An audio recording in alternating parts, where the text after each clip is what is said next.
Hi there, this is Marina again. Today we'll continue reading Mountains Beyond Mountains by Tracy Kidder, and we'll start with chapter 5. It was impossible to spend any time with a farmer and not wonder how he happened to choose this life. I did some looking in the usual places. His parents came from western Massachusetts. He was born in the aging mill town of North Adams in 1959. The second of 6 children, 3 boys, 3 girls. His mother, Jenny, was a farmer's daughter. She quit college early to marry. You could see her in him quite clearly. She was fairly tall and slender. Her nose was exactly his, and her tendency to blush. Farmer's father, Paul Sr., was a big man, about 6'2", weighing in between 230 and 250 pounds. He was a fine and ferociously competitive athlete, known as elbows to people who play basketball with him.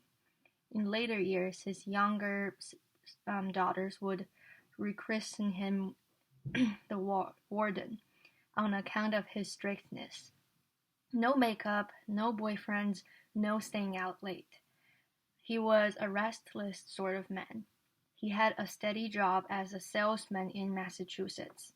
But then a friend of his told him there was real money to be made in sales down south in Alabama. Alabama is a sleeping giant. In 1966, the warden moved his growing family south to Birmingham. In retrospect, the years in Alabama were happy ones for Ginny. They were a little shorter on furniture but lived in a real house, and they bought an automatic washing machine, the first one she had ever had. The warden also arranged for economical family vacations by buying at public auction a large bus.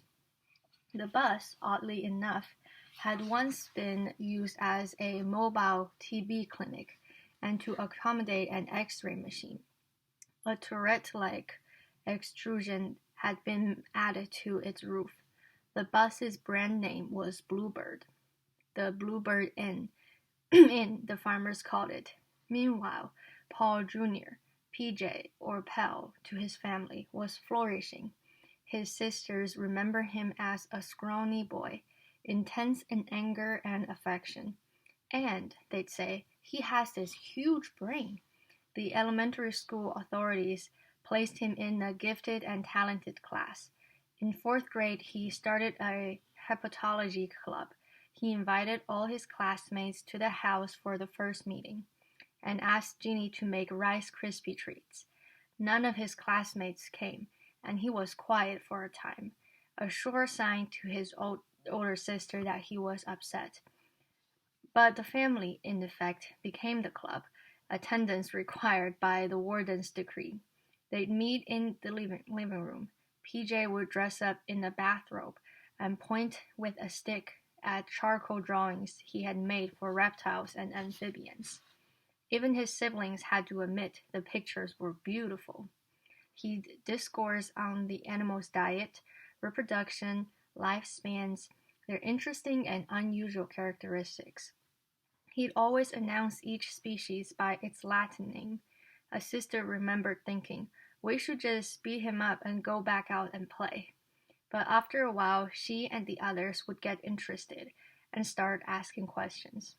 This part just shows that little Dr. Paul Farmer was already very, very smart and very curious about learning all sorts of things and teaching other people about it. Both his grandmothers were devout Roman Catholics, and his family went to church, and he went through the rites of the First Communion and Confirmation, even serving as an altar boy for a time. But he didn't feel engaged. It was perfunctory, he remembered, although I liked the Mass itself and still do, but it was nowhere near as exciting as the stuff I was reading. The parents of some fellow students in the gifted and talented class owned a bookstore, and when he was about 11, they gave him a copy of J.R.R. Tolkien's trilogy, The Lord of the Rings. He read it all in the space of a couple of days and immediately read it again. Then he brought the book to the public library and told the woman at the desk, "I want other books like this." She gave him a handful of fantasy novels. He brought them back. "No, this isn't it." That went on for a time, until one day, the librarian, no doubt with some misgivings, the boy was only 11 years old, handed him a copy of War and Peace. "This is it," he told the librarian a week later. "This is just like the Lord of the Rings." Years afterward, he'd say, "I mean, what could be more religious than Lord of the Rings or War and Peace?" Sales work in Alabama disappointed the warden. He turned to teaching, but the atmosphere in Birmingham in late 1960s made him and Jenny worry for their children's safety. The warden found a job in the public school in Florida, so one day in 1971, the family stowed their belongings inside the Bluebird Inn, all that it would hold. The warden and Jenny and the children wrestled the washing machine out to the bus, but it wouldn't fit through the side doors. One of Farmer's most vivid memories was the moment when they pulled away from the rented house in Birmingham. He watched his pretty young mother gaze sadly out the back windows of their bus at the washing machine, white among the bits of coal that littered the backyard. It would be her last washing machine for years. They headed for Brooksville, a small town north of Tampa, near the Gulf Coast. Farmer's older sister remembered riding in the Bluebird Inn down the town's fancy street, and overhung with Spanish moss and flanked by houses with antebellum-looking porticos, and the warden at the bus's wheel saying, "We'll get a house like one of those." For the time being, though, they drove out to Brentwood Lake Campground, a trailer park beside a piney woods. The warden must have been preoccupied. He drove towards the campground office and either forgot about the turret on the roof or didn't see the power wires overhead. In any case, the turret snagged the wires and tore them down. After the mess was sorted out, Warden found a concrete block for a front step and they settled in. Jeannie took a cashier's job at Winn-Dixie Supermarket and learned to work the register while smiling at customers and stomping on the pedal that moved the conveyor belt. She was a Winn-Dixie cashier who reads Cry, the Beloved Country to her children at night, and years later went to Smith College and got her bachelor's degree. What none of the family remembered from those days in Florida was hearing her complain. "My mother is like the Virgin Mary without the virgin part," one of Farmer's sister would say. Loving, kind, non-judgmental. She was the calm one always. Jeannie would remark years later that she wished she had stood up to her husband and defied him more often. But this was the era of dutiful wife, and besides, she said, "You didn't argue with Paul Farmer, you just didn't." She also said, "We knew that he loved us." In the turret, the warden had constructed a tier of 3 bunks for the boys. PJ was on the top. He'd lie on it and read and do his homework, while down below his brother Jeff practiced playing the drums, now and then declaring, "And this is the Krupa beat." PJ excelled in school regardless. He had some advantages, he'd say. The kind of father who thought it reasonable to house his family in the bus was also the kind who saw no reason PJ shouldn't keep a large aquarium inside. Farmer insisted that he never really felt deprived throughout his childhood, though he did allow. It was pretty strange. He remembered coming back to the campground on a school bus once, and an African American classmate said to him, "Is this where you stay at?" They remained at the campground for 5 years and took trips away in the bus. I think it's interesting that his family lived in their trailer bus and never really had a real house for so many years. And I'm surprised that he was still able to excel at school and be able to learn all the things that he wanted, because this must not have been an easy life for him. The warden hadn't fully figured out the vehicle's wiring. He never did. And every time they pulled into a campground and plugged into a power outlet, there was a 50-50 chance that whoever did the plugging would insert the plug wrong, reversing the polarity, and get a nasty shock. The boys would argue, "I did it last time." The warden seemed not to have thought about labeling the plug, maybe because he didn't make a turn at inserting it himself. He was too busy at other tasks, Jeannie would tell me with a smile. One time, returning from a trip to Massachusetts, his jury-rigged device for towing a car behind a bus malfunctioned in a rainstorm on an interstate. The Bluebird Inn slithered off the highway, then plunged down a steep embankment, then flipped onto its roof. The turret kept the bus from rolling.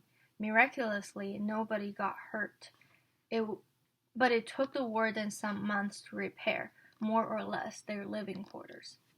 When Farmer told me this story, I asked him where he had stayed in the meantime. In a tent, of course. What kind of question is that? There were times inside the bus when the warden would dance around and sing. Times he'd read them Shakespeare plays and books such as Aesop's Fables. But at least for Farmer's old sister, Katie, even his reading out loud could be nerve-wracking. There was the Swiss Family Robinson, when he would read a little way into that tale of a shipwrecked family which finds happiness by living rustically on an island. Katie thought of herself, Later, when he got a few pages into Robinson Crusoe, she thought, no, please. There had been other ominous signs the warden had never gone to see, but even back in Alabama, he had been buying boating magazines. He had a great stack of them by now. Around the time PJ entered high school, the warden bought at public auction an old Liberty launch, a 50-foot-long empty hull with 2 holes in it, which he repaired. Then he took a year off from his paying jobs. He was teaching school and working with retarded adults in Brooksville. He built a cabin for the boat, cussing and fuming, learning his ship's carpentry, such as it was, as he went along. In the middle of his labors, the whole family had to pitch in. He started running short of cash, and he announced to PJ and the 2 younger boys, "We're going to pick citrus."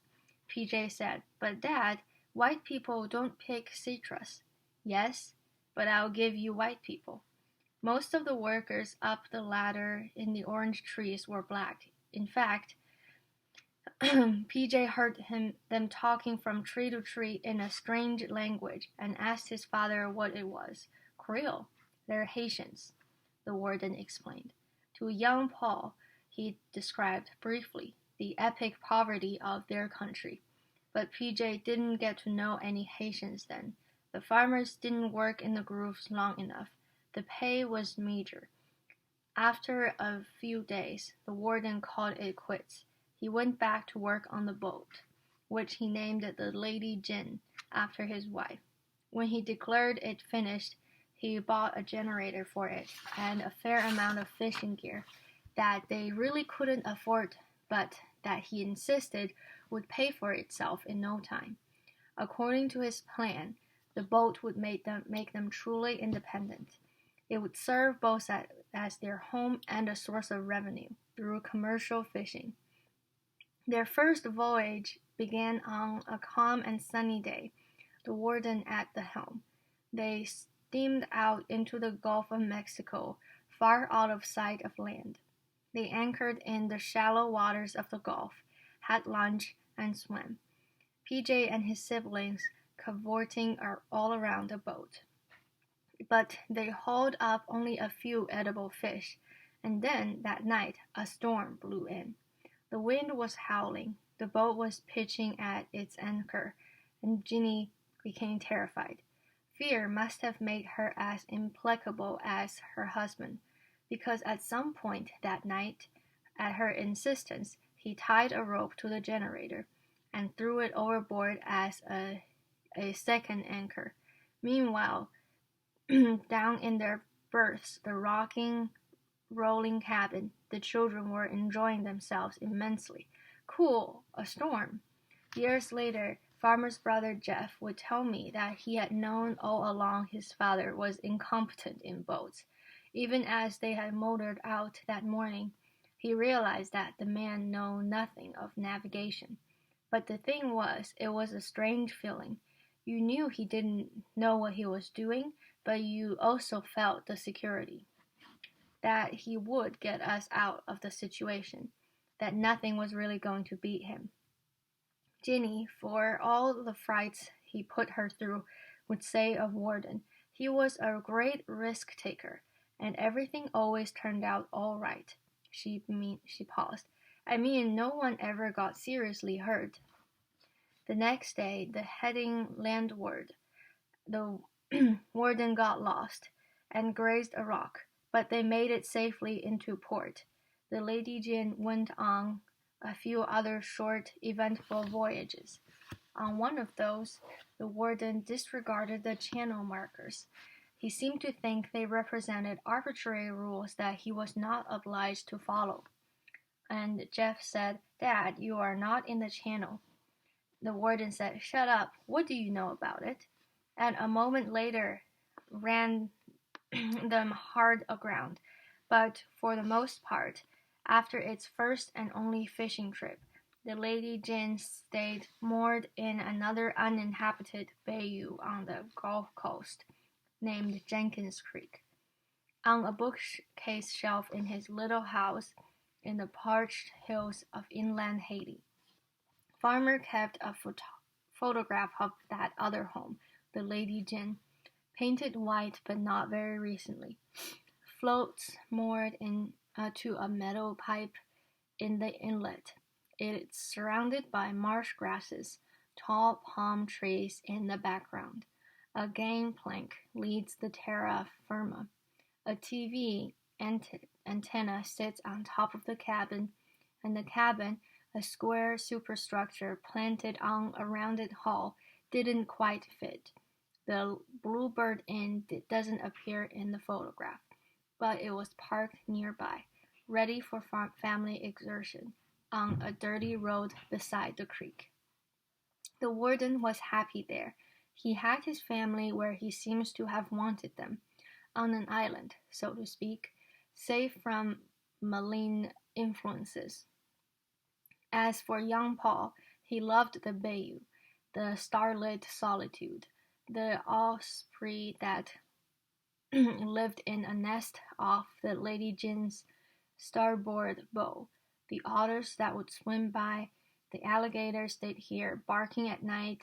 He'd save money from his part-time jobs in Brooksville, at Hogan's drugstore and at Beef Burger, to buy materials for landscaping and for a fish pond across from their gangplank. And he does not seem to have been very discouraged by the high tides that periodically wiped out his handiwork.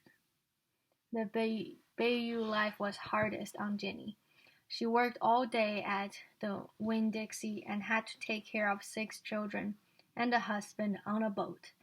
PJ's 2 brothers were growing up to be as large as their father. Their appetites were huge. And the refrigerator in the cabin was so small she had to restock it daily. When it rained, they put pots and pans beneath the leaks in the cabin's roof.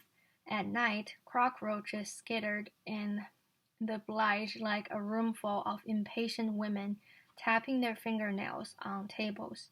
They washed their clothes in a laundromat in town, and themselves and their dishes in the brackish water of Bayou. They got their drinking water some miles away, usually from a spigot outside of a convenience store,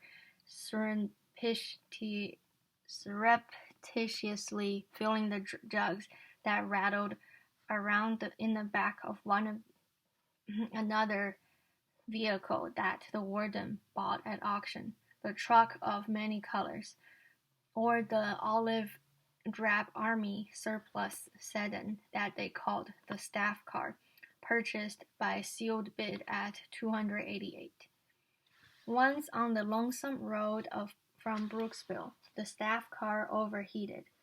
They had no water with them, so the warden ordered the boys to urinate into the radiator. The cars embarrassed PJ and his siblings, especially the staff car. On the way to school one morning, they asked the warden to drop them off a block away. Instead, he drove right into the bus lane in front of the whole school, honking the horn as he pulled up. "That will show ya," he said. Wow, this father in here is very interesting. He seems confident about all those adventurous things, but his kids are kind of embarrassed by him and how incompetent he is. And I think the harsh life that Paul Farmer lived helped prepare him for his later life living in Haiti and then traveling all the time. Farmer would say of his childhood, "The way I tell myself the story is a little too neat. I'd like to be able to say that when I was young I lived in a trailer park, picked fruit with Haitians, got interested in migrant farmers, and went to Latin America. All true, but not the truth. We are asked to have tidy biographies that are coherent. Everybody does that, but the fact is, a perfectly discrepant version has the same ending. Indeed, growing up without running water on a bus and a boat, with the warden at the helm, hardly implies a single personality or fate. All Farmer's siblings grew up to live in houses. One of his sisters became a commercial artist, another the manager of community relations for hospital's mental health programs, a third a motivational speaker. One brother was an electrician, and Jeff became a professional wrestler, known to his fans as Super J and to his family as the Gentle Giant. No question, though, that Farmer's childhood was a good preparation for a traveling life. Oh, this is just what I said. Like all of his siblings, he emerged from the Bayou's water with what he called a very compliant GI system. And from diners of hot dog bean soup without much fuzziness about food, and from years of cramped quarters with the ability to concentrate anywhere. He could sleep in a dentist's chair, as he did at night for most of one summer in a clinic in Haiti, and consider it an improvement over other places he had slept. And one might suppose that his fondness for a fine hotel and a good bottle of wine had the same origins. After the staff car, Farmer would say, it was hard to feel embarrassed or shy in front of anyone. He allowed that growing up as he did so did also probably relieved himself of a homing instinct. I never had a sense of a hometown. It was, this is my campground. Then I got to the bottom of the barrel, and it was, oh, this is my hometown, he maintained. It was partly to avoid the onerous houseboat chores assigned them by their father that Farmer and his siblings threw themselves into virtually every extracurricular activity that Hernando High at Brooksville offered. No couch potatoes in the family. I said once to Farmer's mother. No couch, she replied. Farmer was very popular at school. especially among the girls. The reason was simple, his mother said. He listened to them. He was the president of his senior class and went to Duke on a full scholarship. To Farmer's great surprise, as Ginny remembered, he didn't get straight A's at his first semester at college. Everything was new. He was soaking up high culture. He became drama critic and art critic for a student newspaper. The first play he had ever seen was one he was sent to review. He was also discovering wealth. He met a fellow freshman in his dorm named Todd McCormack, the son of a very successful sports agent. How come you put your shirts in plastic? Farmer asked, watching McCormack unpack. He was a brainy kid from a small South Florida town to whom hot showers were something of a novelty, who didn't have the right clothes or much spending money. And at Duke, he had a couple of classmates whose fathers bought them a condominium so they didn't have to live in a dorm. For a time, he dated a girl who kept her own house near campus. Like about 60% of the student body, he joined a fraternity and became its social director. I was pretty taken by it, by wealth, he remembered, nearly taken in. There was a period, during his first 2 years at Duke, when to some of the family it seemed that PJ might be making that customary American rite of passage and turning his back on them. He came home from college wearing a Lacoste shirt, and he said something to the effect that he wouldn't wear clothes that weren't preppy. Yeah, well, said the warden, Pal the preppy can still clean the bilge. One time, one of his younger sisters visited him at Duke, and over breakfast with PJ and his current well-heeled girlfriend, his sister told in great graphic detail the story of how, in the bayou, she had killed and disemboweled a pregnant water moccasin and made what she called a Medusa hat for Paul out of the remains. The story had the effect she'd hoped for, the girlfriend pushing away her uneaten omelette while PJ turned bright red, trying to keep from laughing. Farmer remembered coming home from college once, and the warden opening the tailgate of his derelict pickup truck to review a chaos of worthless old lumber, a couple of wasps flying out, and the warden saying in his sardonic and smile, "Someday, son, this will all be yours." But by then Farmer had quit his fraternity. He wrote them that he couldn't belong to an all-white organization. I received quite a frosty reply, he would say, in a tone of voice that implied this still surprised him. He'd come to admire his father's distaste for putting on airs, and the man's fondness for underdogs, for the retarded adults he worked with, and the neighbors at the trailer park who one year gave all the farmer children piggy banks made out of old Clorox bottles, and his tendency to give money away to people who were truly poor. Farmer returned home less and less during his last year at Duke, but it wasn't as though he still intended, even if he ever had, to trade in his old life for something fancier. He had to get out from under his father, Ginny explained. Back home, everything would revert to the old order. All the farmer's children, according to their mother, had carved their father's approval. He made it hard to get. Come home from high school with an A on a paper, and he's to say, "Did anyone get an A plus?" The warden loved sports. Farmer's brothers excelled at all PJ wasn't good at any. But he tried. It was an item of family lore that during the year he played basketball, the only thing he hit with, baseball. The only thing he hit with a bat was the head of the coach's son by accident.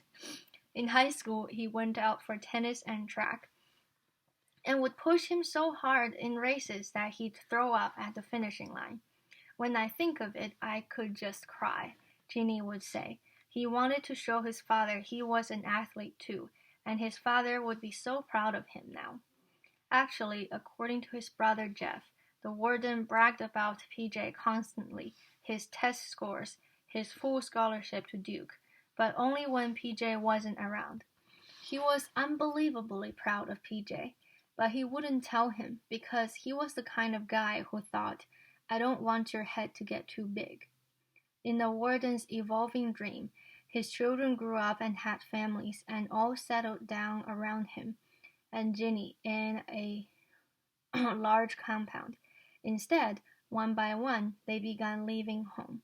Then the man who owned the land beside Jenkins Creek died. The county purchased the property, and the farmers had to leave. They moved ashore to a trailer home on 2 acres in a pine barren off Star Road in Brooksville. Only the 2 youngest daughters, Jennifer and Peggy, were still around by then. They called their new home Star Road State Prison. The Lady Jane had to be removed from its long anchorage. The warden decided he would take it to a harbor farther south. He brought along only Jennifer, a teenager then. His navigation hadn't improved. His disdain for buoys and channel markers still endured. He got the boat beached on a sandbar all night and couldn't get it off, Jennifer remembered. In the morning, he told her, we're just gonna burn it right here. He said he wanted to give their boat a Viking funeral out at sea. No one else is going to live on it, he said. So he and Jennifer went through the boat and collected all the things they thought worth keeping, books and pictures mostly, and they loaded them into the dinghy, the Mini Jenny, which they rowed to a marina. They were in the process of buying gasoline for the Viking funeral when a man on the docks got wind of the warden's mad intention. Don't do that. You'll kill yourself. Besides, I want the engine. The man towed the Lady Jane off the sandbar and brought it into port. The warden did burn the family boat, though, in a bonfire on land. Looking back, Jennifer would say that her brother Paul and her father shared certain qualities. Above all, she thought, once they'd focused on a goal, neither of them would quit. Her father had thought he could conquer the very elements. Nothing and no one ever seemed to intimidate him. The only time I saw him vulnerable, ever, was that morning when he decided to burn the boat. Nothing was working right. The boat was aground. His kids were leaving, and he had no good helpers anymore. He died a few years later, in July 1984, while playing a pickup game of basketball. He was 49 and all outward appearance had been a healthy man. He probably had a heart attack. The telephone had not brought out the man's best qualities. When PJ had learned that he had been accepted at Harvard Medical School, he had called home from Haiti to tell his parents, and the warden had said, "Oh yeah, we knew you'd get in." It had been, at moments anyway, a difficult relationship. Farmer had a steady girlfriend by the time the warden died. Not long after the funeral, she went to Florida with PJ. They stayed at the Star Road State Prison. The Bluebird Inn was parked there, semi-derelict, and he went inside the bus and found some old books and letters. His girlfriend left on a brief errand. She remembered. I came back and PJ was sitting in the driver's seat, holding a letter his father wrote to him when he got into medical school. It said something like, I just want to let you know how proud I am. And PJ was sobbing. So this is the end of chapter 5. We learned a whole lot of the how Dr. Paul Farmer grew up and his interesting relationship with his father. I hope you enjoyed it, and I'll see you in the next chapter. Bye.